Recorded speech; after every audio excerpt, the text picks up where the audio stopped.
I'm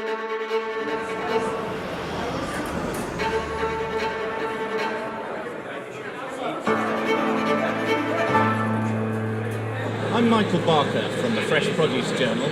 I'm here on this fantastic AHDB stand promoting British horticulture. I'm delighted to welcome AHDB Chair, Horticulture Chair I should say, I've almost promoted you there to the top of the organisation, but Hayley Campbell-Gibbons. Hayley, this is your first time in Berlin. What are your first impressions of the show?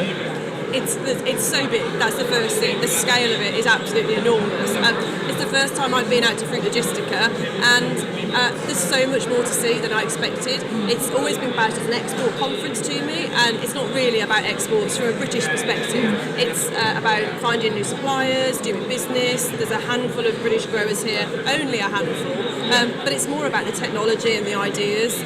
And actually, I think one of the things that struck home most is this is what we're competing with. Yeah. There are so many businesses here, all linked to fresh produce, and the great British contingent is so small within that. So that's something that to take away from this, I think. Yeah, it really highlights the global nature of it. I mean, why do you think it's important that British companies are here showing their face, particularly at the moment, I suppose? Yeah, there's more of a British presence here than there has been in previous years. But as I said, we're still talking about a handful of British companies, and they're saying that it's good to do business. You know, they're doing kind of 3 months worth of business networking in the space of 2 days, but also it's increasingly about looking at where the export opportunities might be. Yeah. So the businesses that I've spoken to traditionally haven't had a big presence on export markets, and I don't think that's going to change overnight. But they're talking about launching products into the US. They're looking at how logistically they might be able to get produce from here out into the EU and beyond. So I think more and more companies are starting to look outwards. Yeah. So I wouldn't necessarily say to every British business out there, every British grower, yes, you need to be here, take out a massive stand.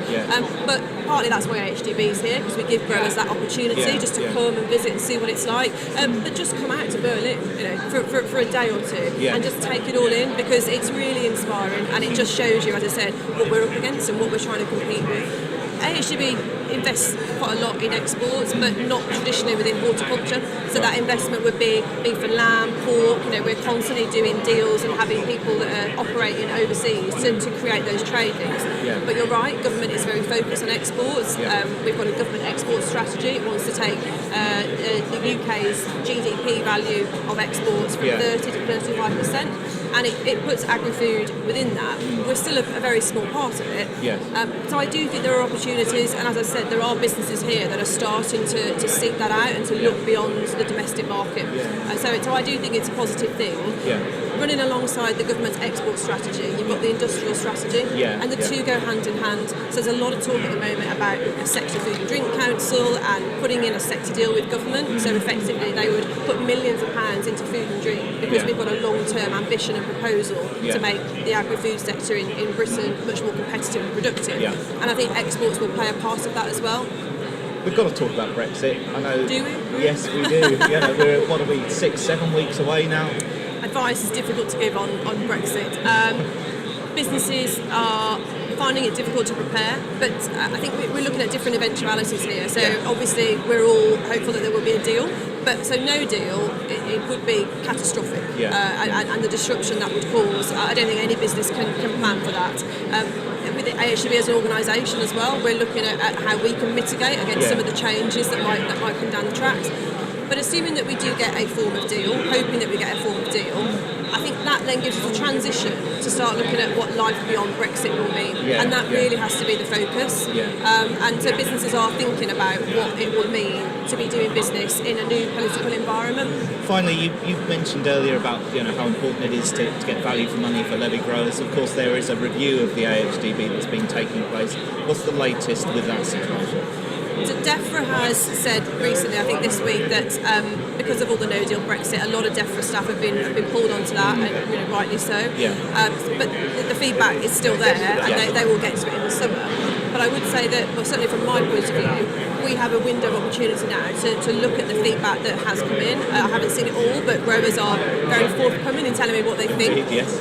And so I think that we can start shaping proposals so that when DEFRA is ready to talk to us, we can go forward with a set of recommendations that say this is how we think things can be improved. I think some things will require a change in legislation, so they might take a little bit longer, but there are also some quicker wins that we can look at. So issues around governance, structure, communication, these things are within our gift to change now. So we're not going to wait necessarily for DEFRA to come to us before we start thinking about how we might want to shape ourselves for the future. Yeah, and I really get the impression that there is an attitude of wanting to listen and change, and because inevitably with a compulsory levy, not everybody wants to pay it, not everybody will have the same ideas about where the money should be spent, but it does feel like there is a real attitude towards wanting to listen and make things happen, isn't it? And people's views are valid, but you're never going to get the entire levy base agreed. I'd like more people to be satisfied with what they're getting than they are now. Well, we very much look forward to seeing how it turns out. That's all we've got time for. Hayley Campbell-Gibbons, thank you so much. Thank you.